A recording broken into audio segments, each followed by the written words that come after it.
Sylvain Ballu m'avait montré les vues aériennes de la Bretagne, avec tous les stocks offshore, parce qu'il les mesure vues d'avion. En fonction de la densité, ils disent, ah, voilà, la couleur, ça donne une densité de masse algale. Et il dit, cette année, au mois de janvier, ce sera une année à algues vertes, le tsunami d'algues vertes. Et donc alors, là, tu t'attends à ce ça grimpe comment? Ça grimpe encore. Ouais. Ça grimpe encore, surtout jusqu'en qu'il octobre. Il a plu, donc il y a eu lessivage des sols, ouais. Il y a de la chaleur, toutes les conditions sont requises pour que les algues se développent, qui interviennent. Le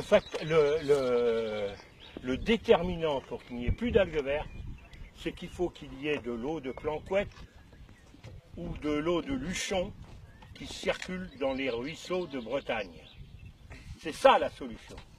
Tant qu'on aura de l'eau qui apportera des nutriments aux algues vertes qui existent à l'état naturel, hein, les algues vertes ont toujours existé, tant qu'elles seront alimentées en excédent, eh bien elles se produiront en excédent. Voilà. La terre vomit des nitrates dans la mer. L'Ulvar moricana,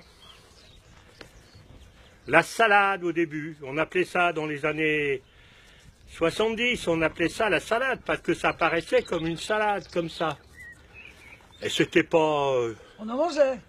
C'était gentil, voilà, on marchait dedans. Alors il faut savoir que cette salade-là se reproduit dans la mer 4 fois sa surface. Vous faites l'expérience, vous prenez un aquarium, vous prenez une algue verte, vous mettez une certaine température, 20 degrés, vous mettez un petit flux d'azote et vous voyez dans la journée la salade se développer. Qui c'est qui le dit? Qui c'est qui le rapporte? C'est André Olivreau, mais je ne redis que ce qu'a dit M. Dion du CEVA il y a déjà plus de 20 ans.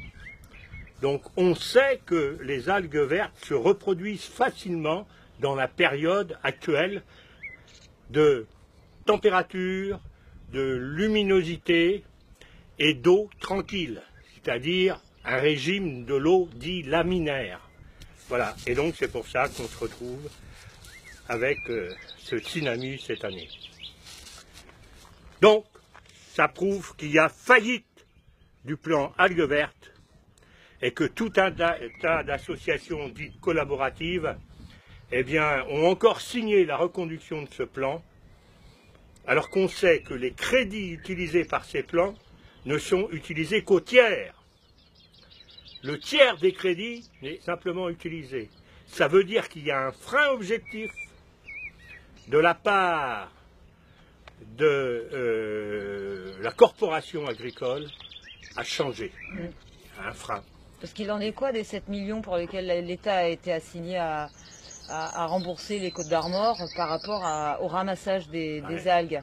Mais en fait, bon, là, ça a été versé, et puis tout le monde, j'ai vu comment une intervention de notre ancien ministre de l'Agriculture, M. Le Foll, disant que voilà, le problème allait être réglé. Bon, il n'est pas réglé. Alors, le coût du ramassage. 300 €. Avant, c'était le Conseil général qui payait les ramassages. Au début, c'était les communes. Après, ça a été le Conseil général. Et suite au procès qu'on a gagné le 1er décembre 2009 à la Cour d'appel de Nantes, l'État a été jugé responsable des algues vertes parce qu'il y a plus de 5 à 10 mg de nitrate dans l'eau des rivières. Il est responsable des algues vertes et il est responsable aussi des conséquences des algues vertes. Et maintenant, le procès qu'on entame avec notre nouvel avocat, Laforgue, dans les quelques heures qui vont venir, il va nous préciser les modalités de ce procès. C'est l'État doit être condamné pour les victimes des marées vertes. C'est la deuxième étape. On va donc faire un procès global sur le problème de santé. Parce que si aujourd'hui des joggeurs et tout ça meurent, bien sûr il y a la faute des élus locaux, mais il y a surtout la faute de l'État qui a édicté des règles et qui ne les fait pas appliquer localement. Et notamment avec des panneaux d'affichage qui préviennent des dangers sur le secteur. Donc là, ils ont disparu, les panneaux d'affichage. Ça, j'en ai vu plus que ça, maintenant. Chacun met son panneau. À l'entrée de la plage de la Grandville, il y en a 8, avec un grand panneau. Attention, l'usine va fonctionner. Ça fait 4 ans qu'elle est arrêtée. C'est ça qu'on voit. Et puis en tout petit, il y a des algues vertes, attention. Bon, mais on ne parle pas des vasières. Pas des vasières. Alors qu'en 2012, il y a eu un rapport du conseil régional, un rapport de la région, préfecture de région, qui dit que, voilà, ici, à la Pointe des Guettes, il y a des vasières. Là-bas, à Ilion, dans le Bouessant, il y a des vasières. Et il ne faut surtout pas que les jaunes rouges, que les gens s'approchent. Recommandation au maire de mettre des panneaux pour prévenir les riverains. Et là, rien n'est fait.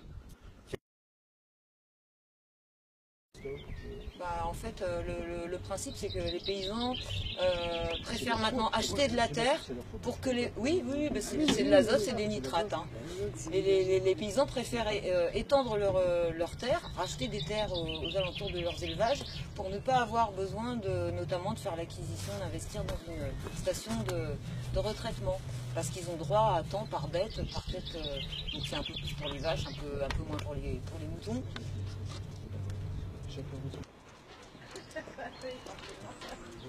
Voilà, ramassé aujourd'hui sur la plage de l'hôtellerie.